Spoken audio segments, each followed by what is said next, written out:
Today we're making Madeira Mustard Pan Sauce.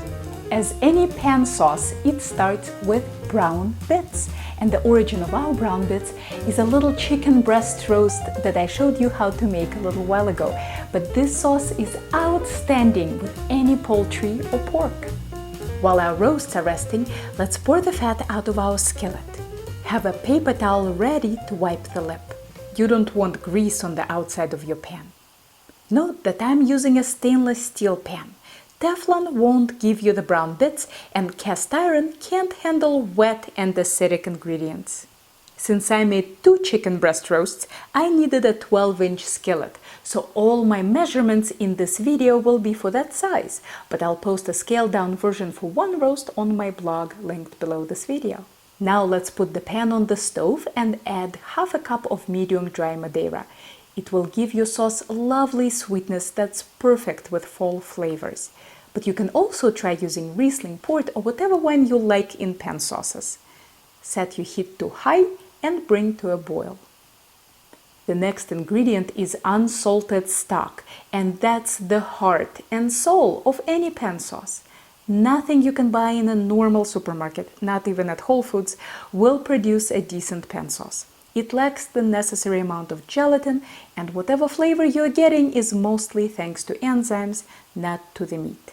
You can make the stock yourself, super easy, but requires planning, or you can order it online from boneworks.com.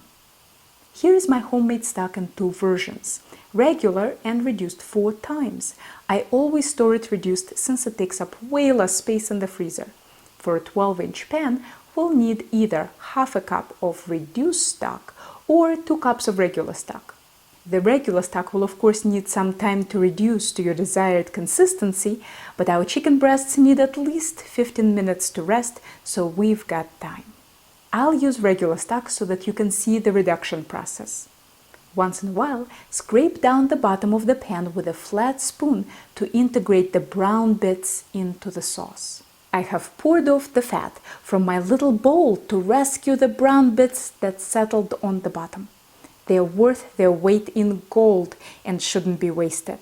While our sauce is reducing, we'll make a flour butter thickener called Beurre Manie.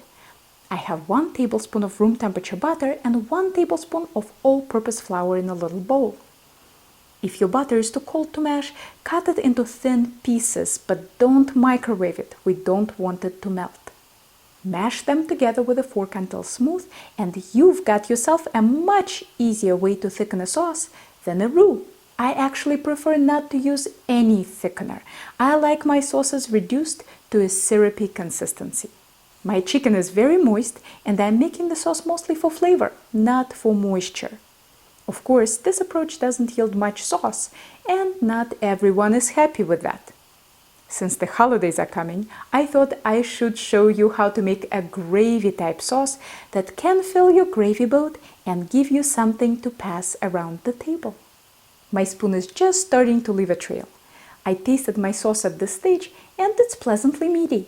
Still needs salt, but it's no longer watery. If you were using reduced stock, you might need to add half a cup of water to get to this consistency.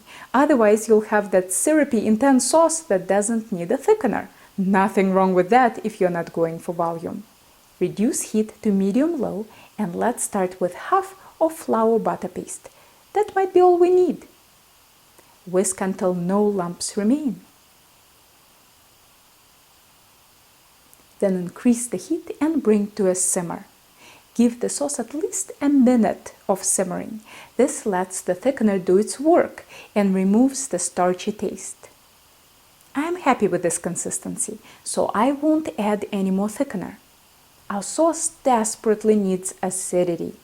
I like to add it in the form of grainy mustard, but you can always try some other acidic ingredients. That's better. I also want a bit more richness.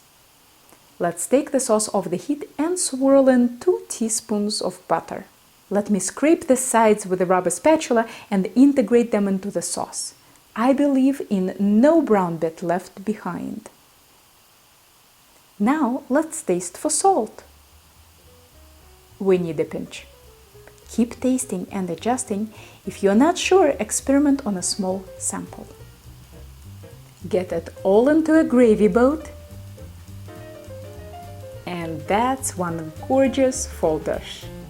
I'm serving my chicken with braised fennel, sour cherries, and sautéed apples. The fennel and cherries video is here.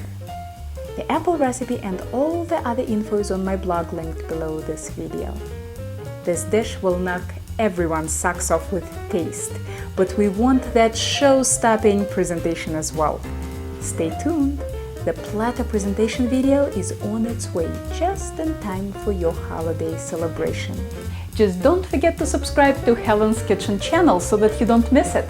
And if you're ever in the Boston area, maybe I'll see you in one of my classes.